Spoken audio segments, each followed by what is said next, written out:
Hello, and welcome to this week's episode of the Ken and Mark Show. Or how I learned to stop worrying and just call it football.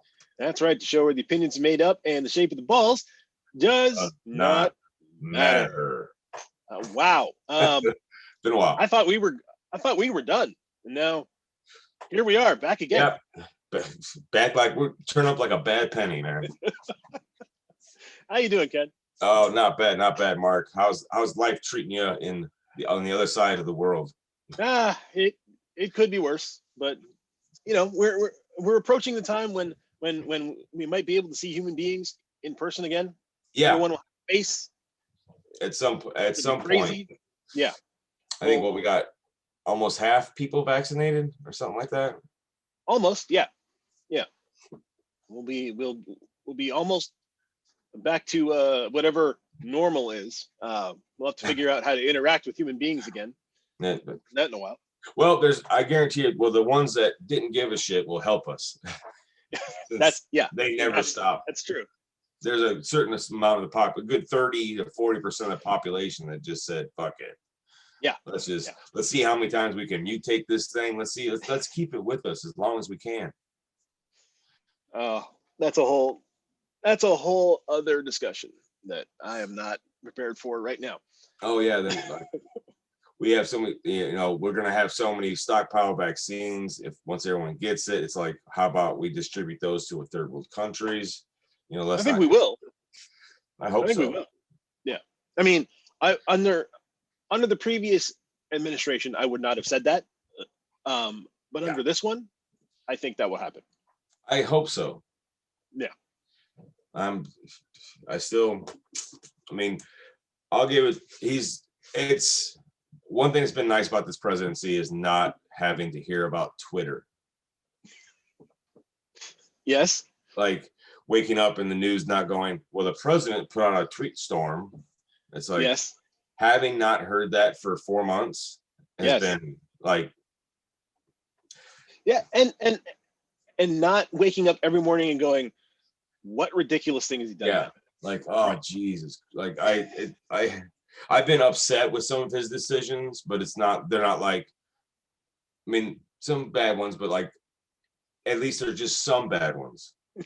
Not every single, yeah. And everything, like, not in everyday insult. I mean, it's crazy it's like getting out of a very toxic relationship. Yeah. But a relationship like you wanted nothing to do with. Right. Like it's weird. Right. All right, let's talk a little sports, guys. Let's do a whirlwind month in review. How about that? I'd have to spin around like 10, 20 times. I'll just make a loop. The whole show is just me spinning. All right. Okay. So, what is the phrase? The king is dead. Long live the king. Yes. The Super League is dead. Long live the Super League. That lasted about 2 days? 2.5 days? 2.5 days, I think, something like that. Maybe 48 to 52 hours, something like that. For those of you who don't know, 12 of the super clubs in Europe. And we'll talk about that in a minute because it's really like 11. 11, and somehow Tottenham got tossed in that mix. Got to get 12 of the super clubs in Europe got together and decided that they were going to form their own league in which none of them could be relegated from, and they didn't have to share television revenues with. On paper, this sounded like a terrific idea. In practice, that went over like a lead balloon. Oh my goodness! It took less than 48 hours from the announcement for the first team to pull out. Yep. And within 24 hours, you had them standing firm. Yes. And then 24 hours later, let's walk this back.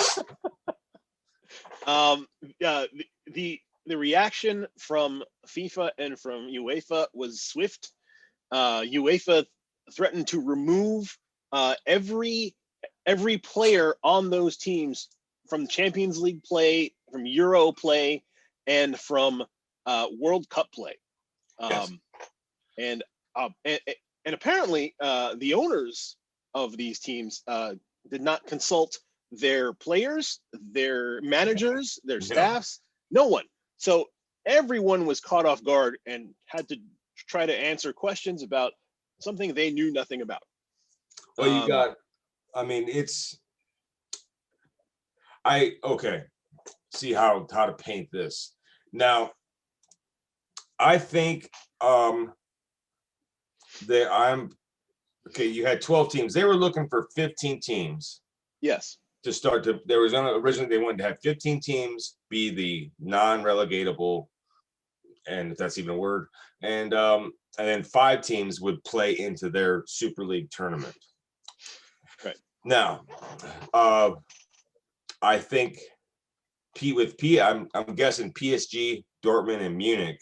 If those 3 teams would have signed up, I think it's a lot harder to kill this league, because with those 15, you have big names from all the big competitions, all the big leagues in Europe, and they're offering a branch to 5 teams to get $300 to $400 million every year. So that, to me, if they would have got those 3 teams, I think we're still talking about this.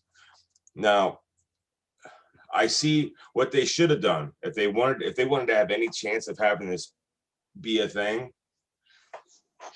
And it never would have worked, because without relegation, that's a non-starter. I tried to kind of talk in my head, but what they could have done. The problem here is the new Champions League format. Because let's put it like this. Yeah, these American owners and these owners of these other clubs are no angels, but UEFA and FIFA, they're not, the saints that have come down from above to save soccer for everyone. They're just as corrupt and criminals as anyone else. Oh, sure. So, because people understand that system. The Champions League system that they're coming up with is downright. It's stupid. The new Champions League format is the Super League, except you still got all the, it keeps the, top 4 teams, but they're going to let in 4 more teams. They're getting rid of the group stage, having one big group, right, and the top 16 teams play on. And it's going to add, forget how many more, it's going to add a lot more games to the schedule. It adds 4 more games per team. Yeah, and their teams aren't happy about it because they don't want to play, or they're already playing. If you're a successful club, you could play up to 70, 80 matches a season. Yeah. And I know it seems like they're going through what the NFL is going to do with that 17th game. Like, the players, it's a lot of wear and tear in their bodies. I mean, they're young men, but still, they're human beings. Yeah.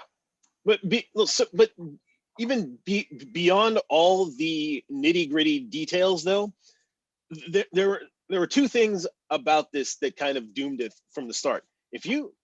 I don't know if you remember last season in the Bundesliga, when there was one billionaire owner that took over a team, and the entire league just freaked out about it. Bayern and Dortmund remember that, and they understand that their fans are not. I mean, there were dozens of games that were interrupted by fans' protests last season. They were not going to repeat that same mistake. And number 2, the American owners do not understand what they bought into. Like in America, sports franchises are investments. I can move city whenever I want. I can sell the merchandise whatever I want. I can do whatever I want with this team. In England, soccer clubs are communities. Yeah. They are part of the fabric of wherever you are. And you cannot simply do things and not accept feedback from the fans. It isn't going to work.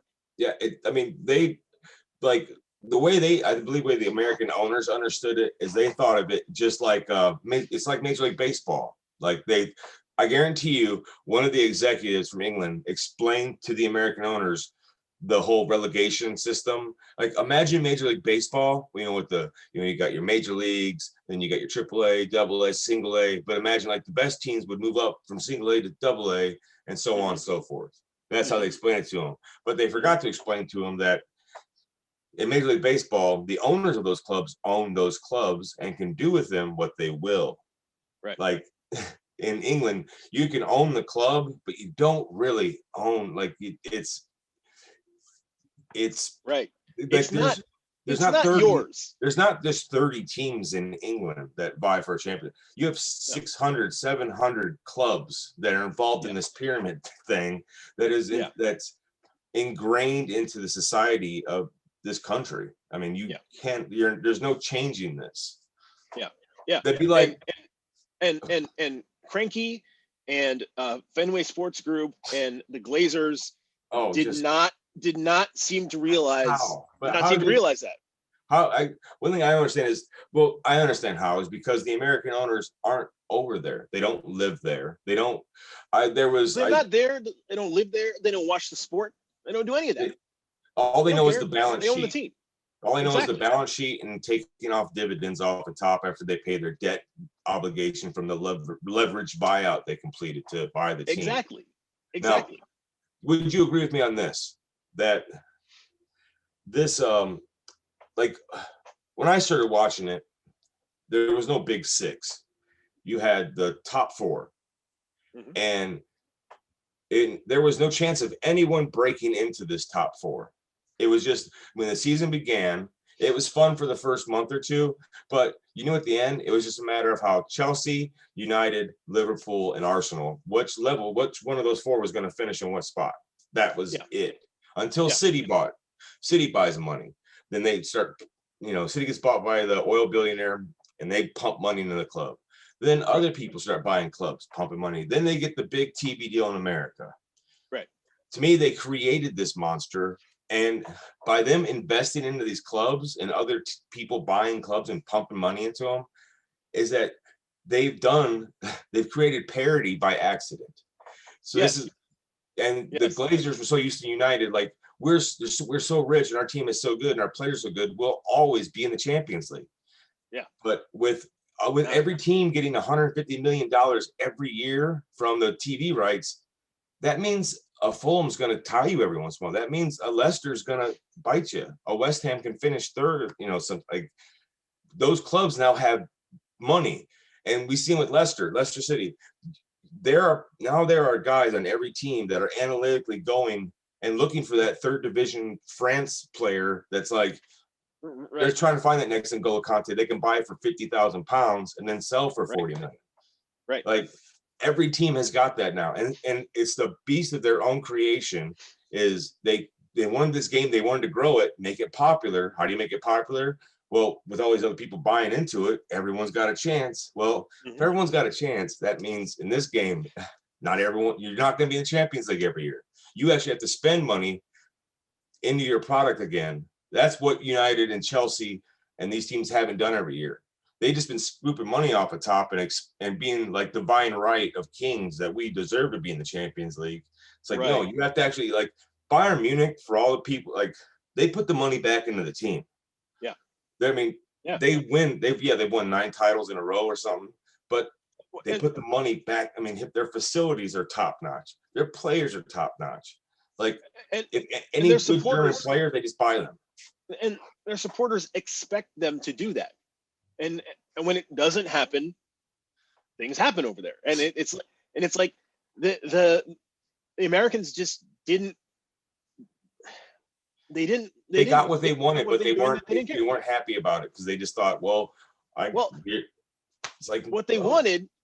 What they wanted was to get back to that situation, or you talked about, where they could be in charge of all the money and they never have to be afraid of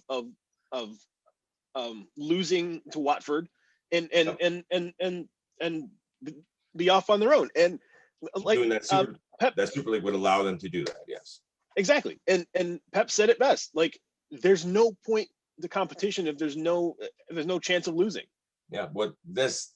to European and not just English minds, to global minds.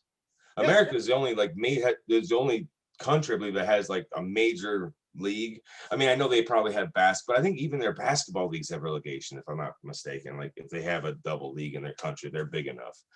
But like it's built into their society with relegation. It's you get like Americans, that whole like something we joke about all the time. Yeah. For Yeah. as capitalist and as free market as we like to say we are over here, Yep. we root for the most socialist, communist, yes, we do. based sports system in the world, and we champion it. Everyone's on even ground. There's a salary cap. Yep. The worst team gets the best draft pick. Yeah, it's like it's Karl Marx would like love the NFL. He'd be like, we need to take this system and apply it to everything. Oh yes, no, the NFL is the ultimate socialist system. Oh, it truly is. It raises the value of all the teams that are even if you're horrible like the Jets, you're still valued at billions of dollars because you play in the NFL. Like exactly. The Cleveland Browns are still a profitable franchise. And everyone, and at the beginning of every season, everyone's got a chance. Yep. I mean, that's the NFL, and that's what the owners are so used to, but that's every sport. NBA is set up just like that. Mm-hmm. I mean, even the MLS, they tried with, we joke about how they Americanized it with the super draft and that no one gives a shit about. And the playoffs that no one cares about. No one cares about that. Like your playoffs or your cup runs. That's that. Yeah. Your like at the MLS, if they want to be taken seriously, scrap the playoffs. Just make it. It's a global sport. Just play it how they play it. Yeah. There's no you don't need to. No need to Americanize it. There's no need. It's not broken. Like we to say, if it ain't broke, don't fix it. Right. Yeah, but the Super League is a horrible idea. I see where they're coming from, but it would just. They were trying to see. They thought with this pandemic that maybe they could, that their fans would be like, "Oh, well, we're losing money." They thought it is, but they forget is people don't care about the whining of billionaires. Nope. Like your club's losing money this year. I can really make my house payment. I've had to put off my car payment. You're saying you're not making as much money. Fuck you. Exactly. We don't care. No. And you think like West Ham fans when they were in third place like a week ago were like, hold on, why don't you go? Can we talk for a minute about how Tottenham ended up among these 12 super? Like they haven't won a title in 50 years. How are they one of the founding members of the Super League? That's what it is, because they have built a new stadium that is beautiful, has a lot of seats in it, and has which will have NFL games played in it, and will probably have the home of the NFL team. That is absolute nonsense. That they got involved. They got involved in that. Quick sidebar. Like, well, and even look at Inter Milan and and AC Milan. I mean, granted, those are history teams, but they've been bad for the last 15 years. Yeah. I mean, they're starting to turn it around, but Juventus has owned that league for the last 10 years. Yeah, Inter's a lot better over the last. And even 3 years. Even AC Milan. I mean, it's been a while since we've even said their names in European competitions. Right. And nobody has taken Italian soccer seriously for almost 2 decades. It's turned into France, basically, which is with the way Juventus plays. That's just Germany somehow gets away with Bayern Munich winning their league all the time because Dortmund's always close. And it's like the teams are always close until like the last 4 or 5 games, and then everyone just falls apart, and Munich it looks worse than it is, I guess. Yes. And like they'll have Munich down by like 3 or 4 games, and it's like at the end of the season. But Munich just keeps on, like, they never flinch. They never think that a gap is unsurmountable, and they somehow always nick it at the end. It's just don't get it. But the Super League. It's a pipe dream. They thought they could get it through, but I hope the American owners have realized it'll never happen. The only way it will happen. The only way it will happen is there'll have to be some sort of great generational war with economic collapse. Basically, the world will have to end, and then no one's going to care about soccer because we're going to care about feeding ourselves. Like, that's the only way you're going to get your Super League through. That's probably right. I mean, I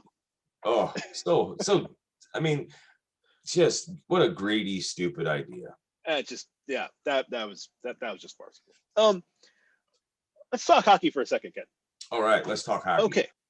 Okay. So there's been a lot of banter back and forth in the NHL this season about how my team is really good and they have the best record in the league, and your team is terrible. Now I have a question. Okay. In a season where any one team has played no more than 25% of the other teams in the league, how do you know who's good and who's not good? Yeah, without the ability, that's just dumb.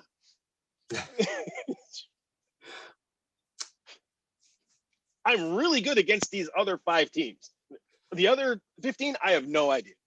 Well, to me, it's good. It's going to make for excellent playoffs because all this trash talk leading up to the playoffs is just going to make it like there'll be no history. So when that first round is going to just be like.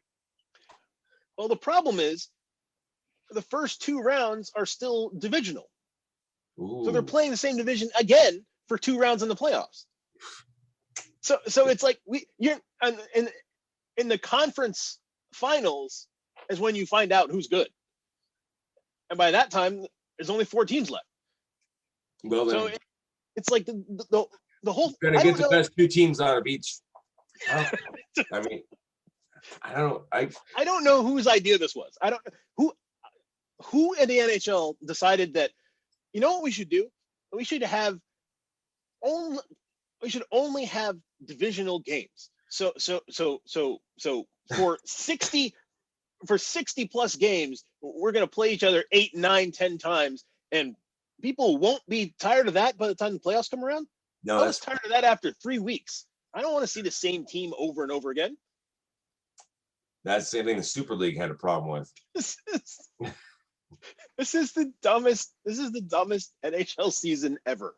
That's saying a lot.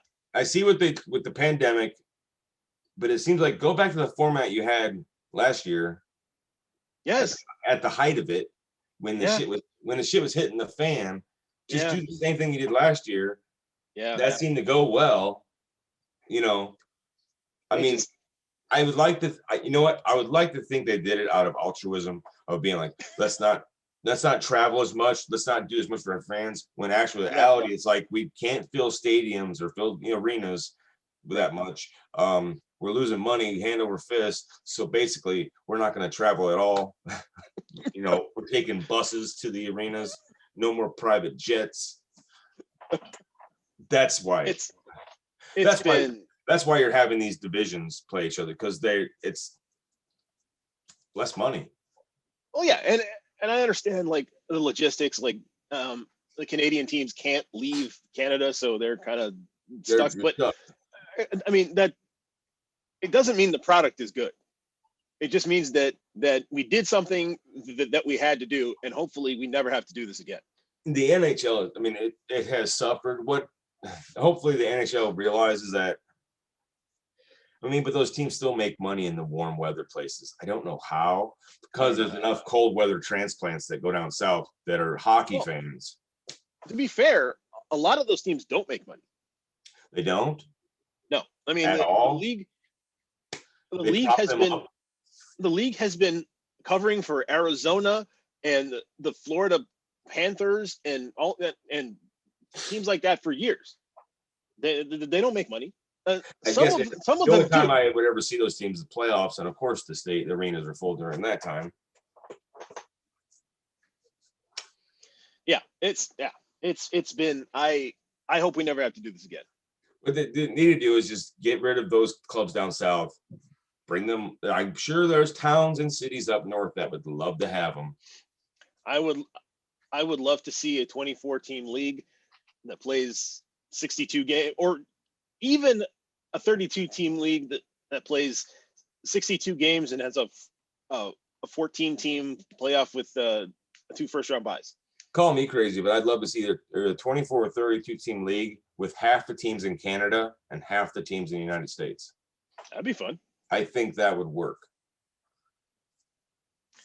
Yeah, I don't know how the NHL decides who's going to be I guess they base it entirely on media markets. In the you could have the Stanley Cup be like the meeting of the Canadian League versus the winner of the American League.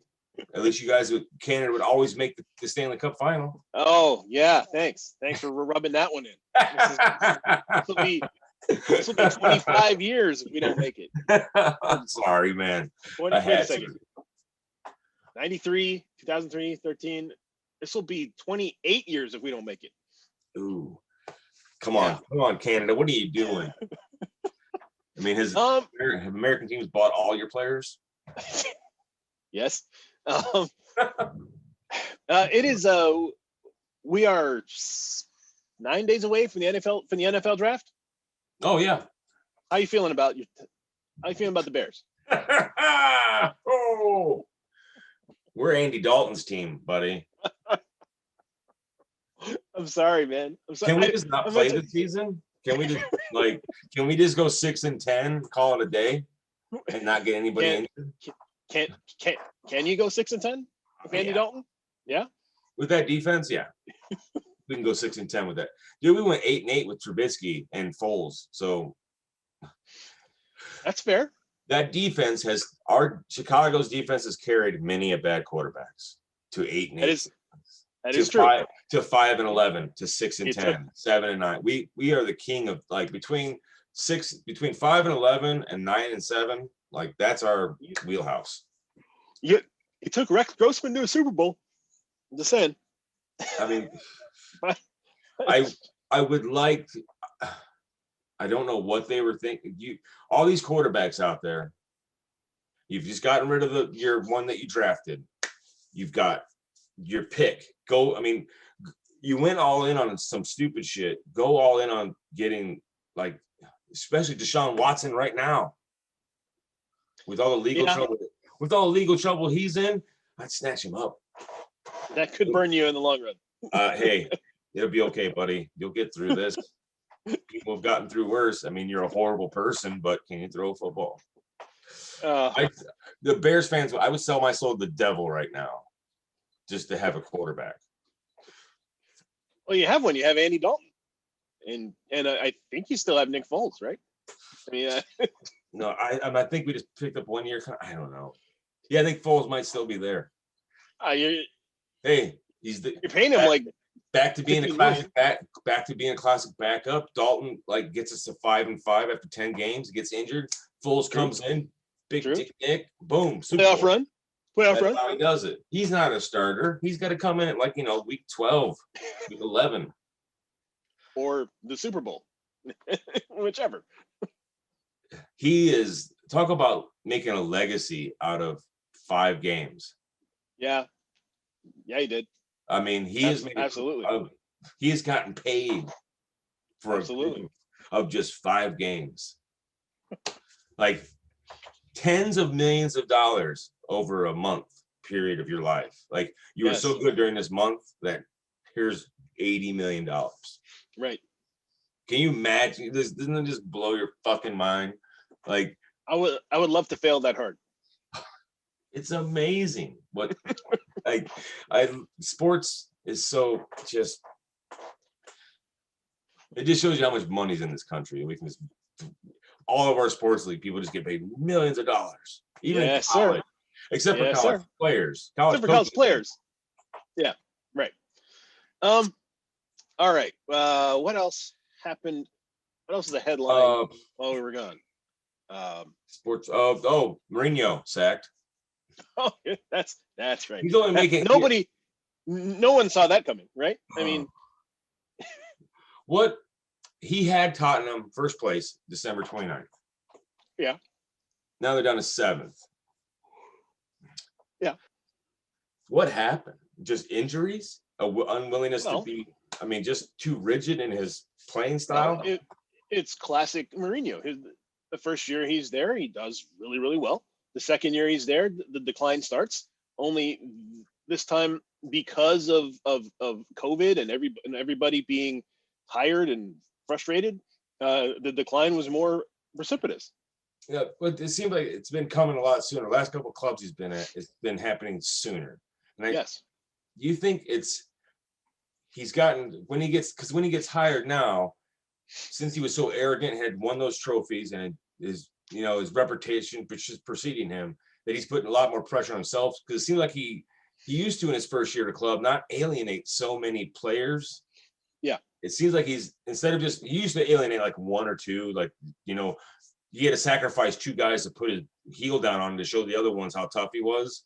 Right. But now he comes in like 5 or 10, he kind of just separates the locker room in two, and that has failed him. Like he's trying to replicate his specialness too quickly.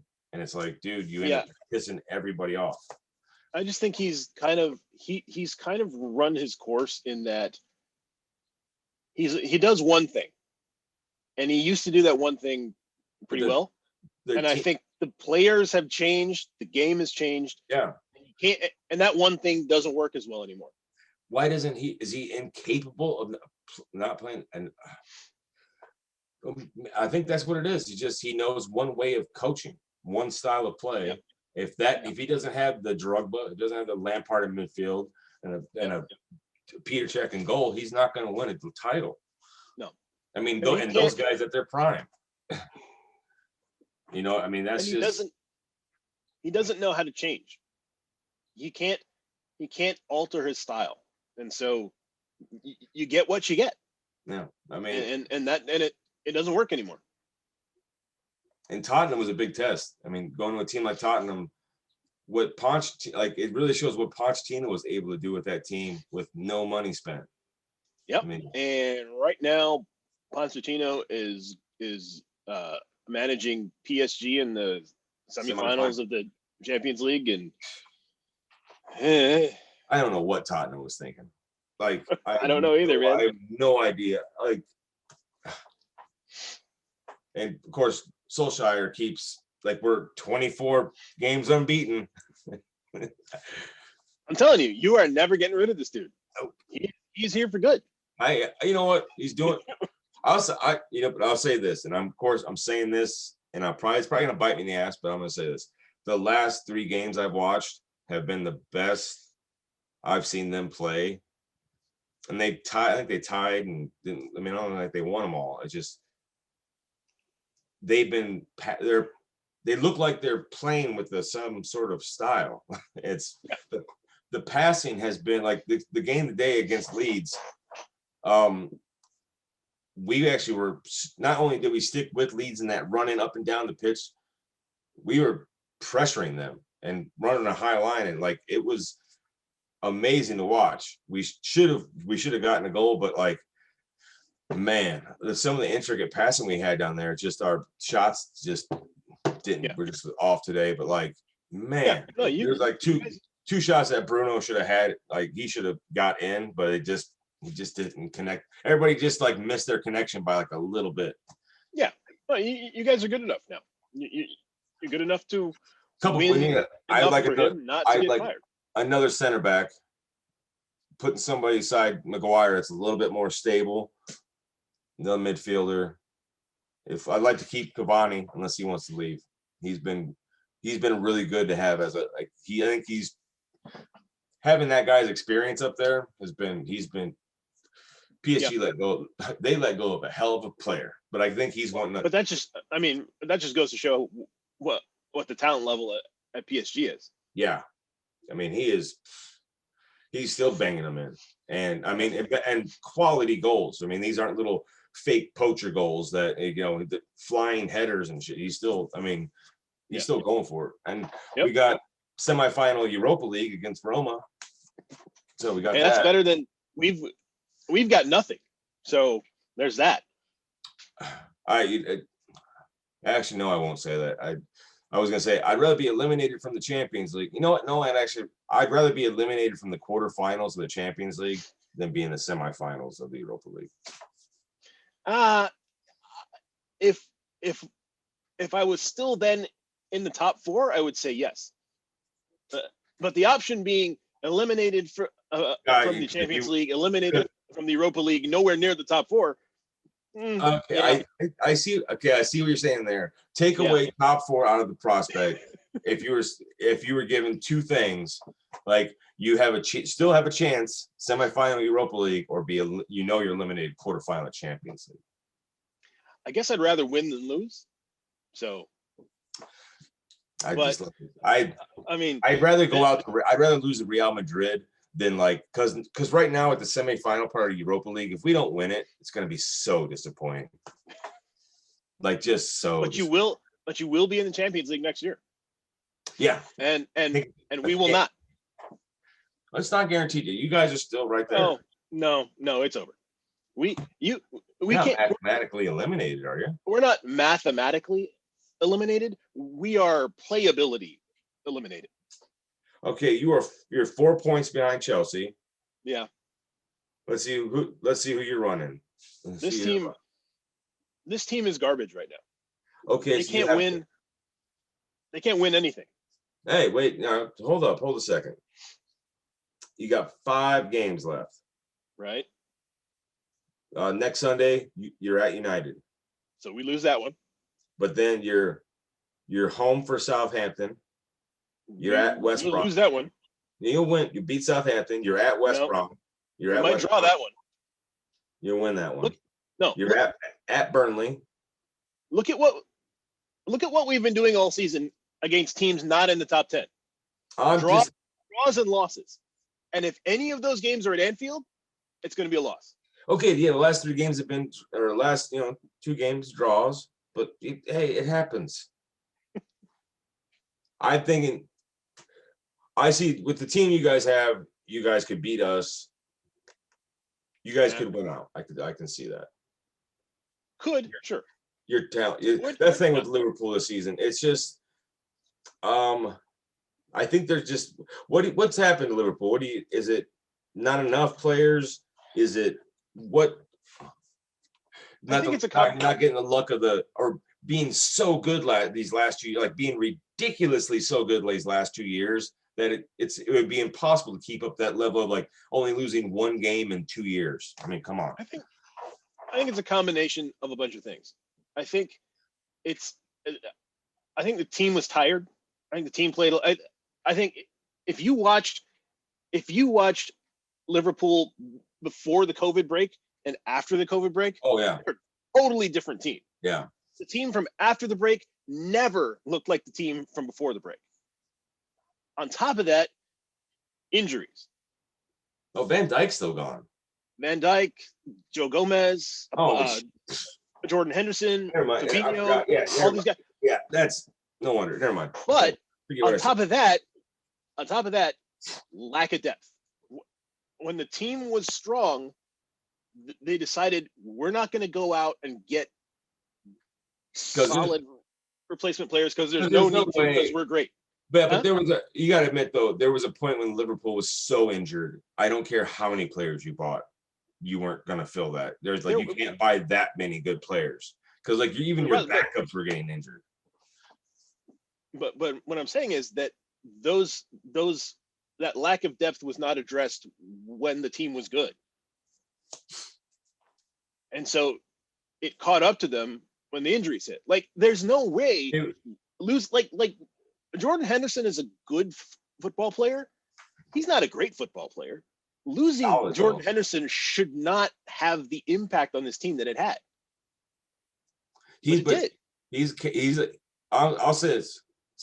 We don't give it enough credit here in America, but I think there's something about who wears that armband, and even the guys who don't, leaders out there on the field.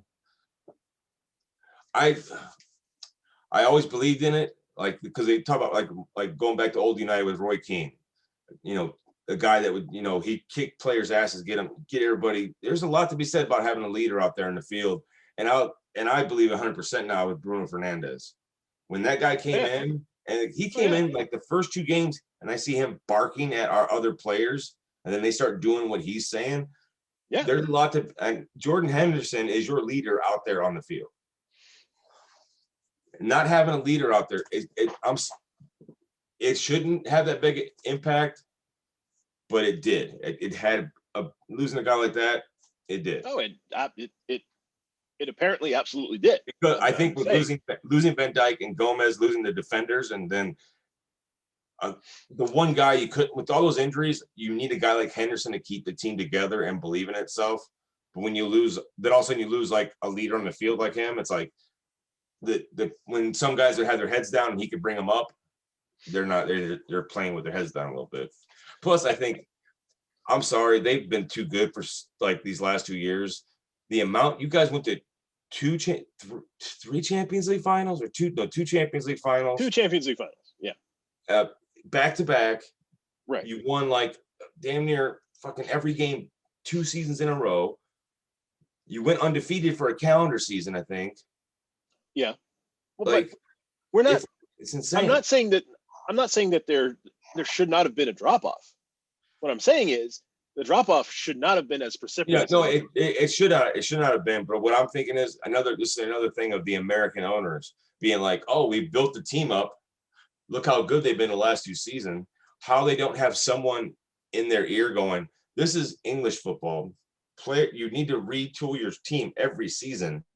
Yeah. Even though you can't just keep the same team every year.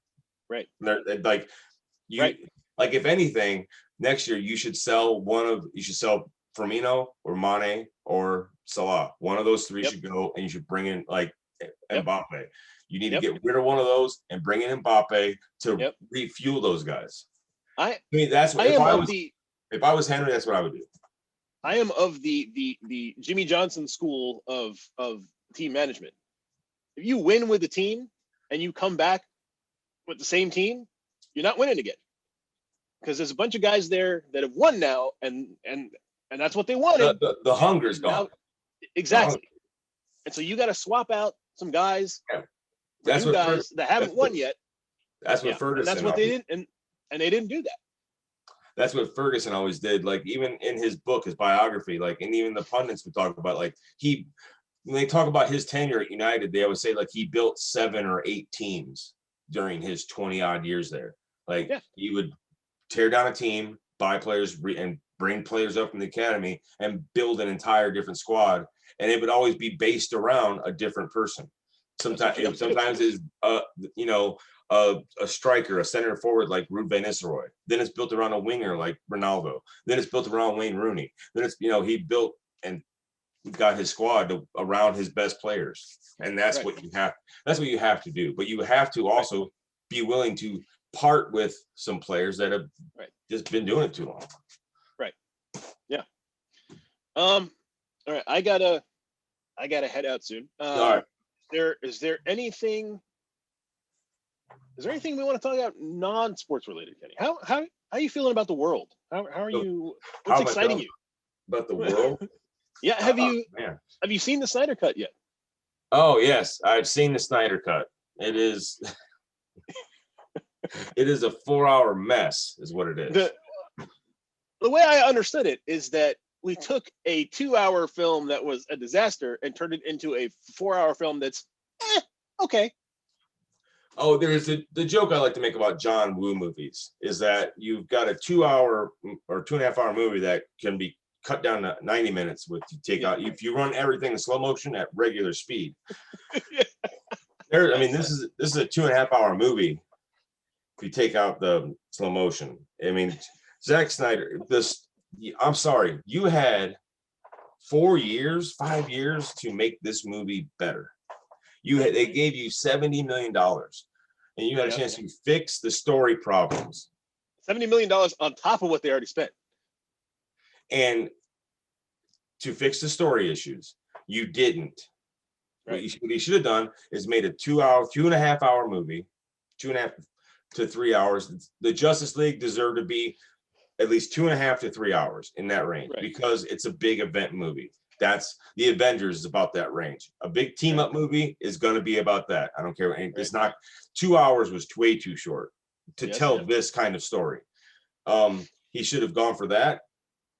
But instead, that money went to finishing all the shots that they already had and trying to cut it. the original scenes and trying to make the story make sense out of there. It's the logic was still all wrong. It made no sense. Yeah. Like, so the Flash, so you're telling me the Flash can run at the speed of light or close to it, around in circles. He's got to charge up. He's got to charge up to touch Cyborg at the right moment, but he's got to run around and charge up. But then this alien out of nowhere shoots him while he's running close to the speed of light. He should have seen that fucking thing coming. I'm sorry. When you're moving, time would slow down for him to get your physics right. Yes. But then he gets shot. Then he stops. Oh my God. Then in order to touch him again, he doesn't take 5 minutes to charge up again. He just does it once and boom, zaps him. It's like, why were you running around for 5 minutes then, buddy? Why weren't you helping take out all these guys? You're the Flash. They didn't use the Flash right. Plus, they made him creepy with the Iris West scene. I mean, creepily touching a girl's hair that you don't even fucking know. It's fucking weird. Momoa was like, he did the best he could with the character they gave him. It's like, here, be really mean Aquaman when you're this jovial, you know, devil may care kind of Aquaman in the real films. Right. So the awkward part is like okay, so we got Aquaman from original Justice League, kind of cracking jokes.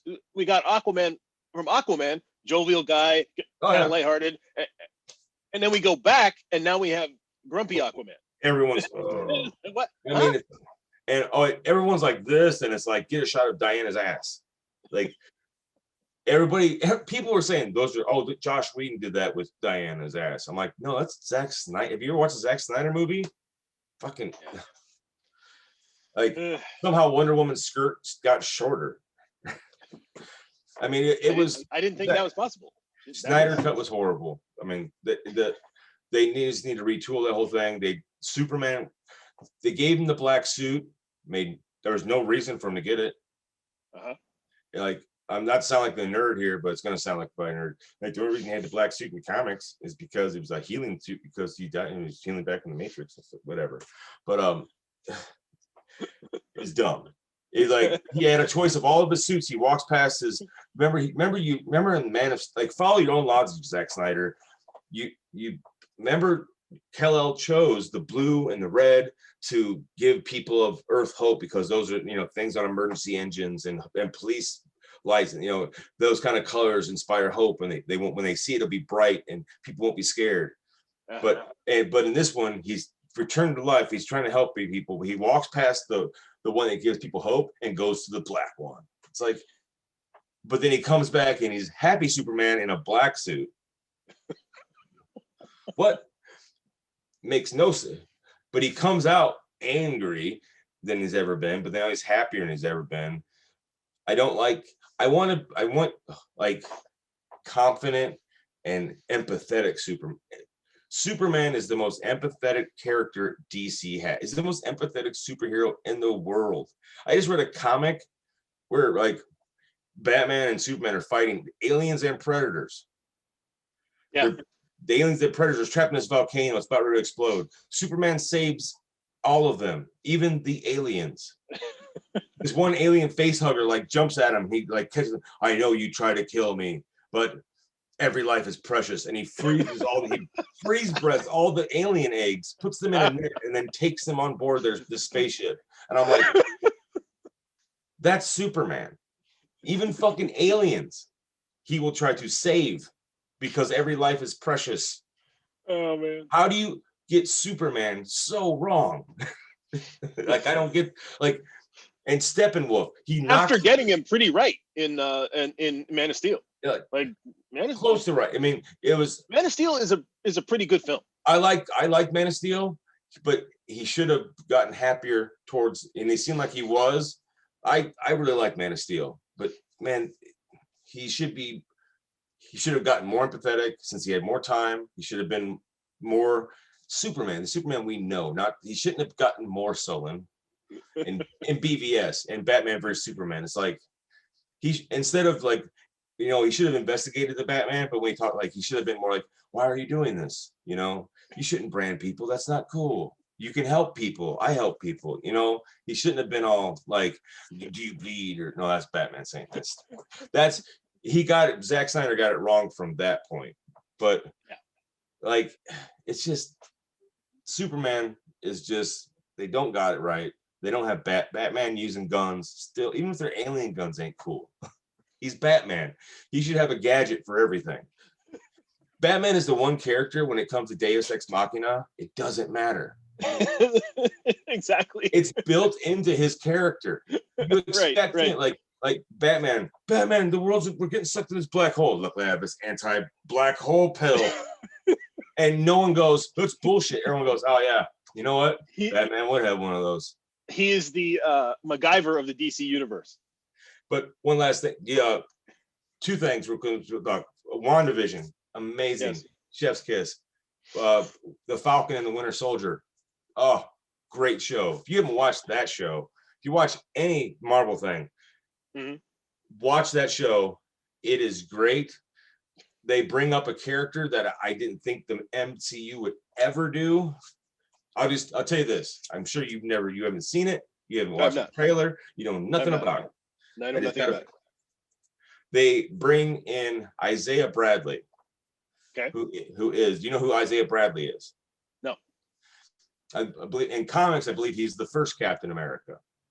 Okay. Because before you're going to test the super soldier serum, this is America we're talking about here. Before you test the super soldier serum in America on a white soldier, you must first test it on a lot of black people to make sure it works.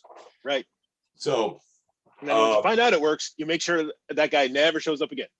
Isaiah Bradley was actually Captain America before Steve Rogers.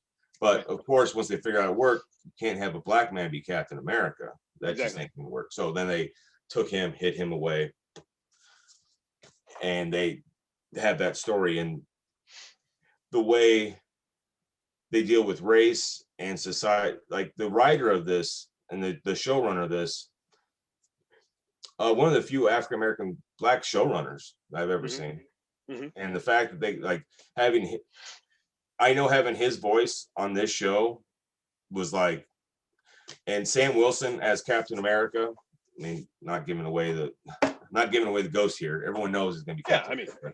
I mean, he gives a speech at the end as Captain America. That's just like, you got it. All right. Do yourself a favor and just watch those 6.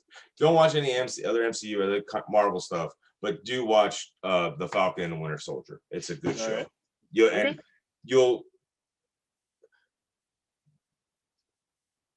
I think for you'll like it a lot. I think you'll like it a lot. Okay. All right. What else? I think that's going to do it for this week. Yeah, I got no other. Happy vaccination to everyone who is vaccinated. I hope that will be everyone at some point soon, because there's a reason you don't know anyone that's died of smallpox, because and there's a reason you don't have polio. And the reason you don't have polio or mumps, yellow fever, malaria, whooping cough. There's a reason people don't die of those diseases anymore. Yeah, I mean, people. All right, put it to you like this: if they want to kill you with some sort of injection, the government, they want to control you or kill you with an injection. They don't, because you're a worker. You make them money. A dead worker doesn't make a rich man money. This is capitalism. People are commodities in capitalism. That's how it works. You're not going to injure your commodity. You're not going to injure your. Come on. Well, the fact that rich white people are driving to poor minority neighborhoods to get their vaccination should tell you something. Yeah. Like it's, and also what should tell you something when rich white people are the first and the fastest to get it. Oh yeah. Like oh yeah. They're getting something different. No, they're not. Nope. Same stuff. They want you to be safe, go back to work so you can serve them drinks and their dinner and clean their house and wash their pools and mow their lawn. They want you back, poor people. That's right. Trust me. That's they're right. not trying to kill you. That is right. And on that note, on it is time that to on that hopeful note for America. it is time to end. Isn't that right, Cap? Oh man. I'm gonna start calling you Cap. Oh boy, Ken. Because hell, you look like Captain America now. Not me. I do know. How does it feel? This is the face of America. It I'm not is. sure, I'm not sure how America's gonna feel about that. But here it is. Hey, I'm just saying. it looks good on you, America. All right, man. It's been fun. I'm sorry I don't have more time, but I will next weekend. Get your work done, bro. And we will pick this up again next week. Yes. have a good time, man. Yeah, great to see you, man. So good to see you. Miss you. Tell Christina said hi. We'll do that. All right. Good night. Later.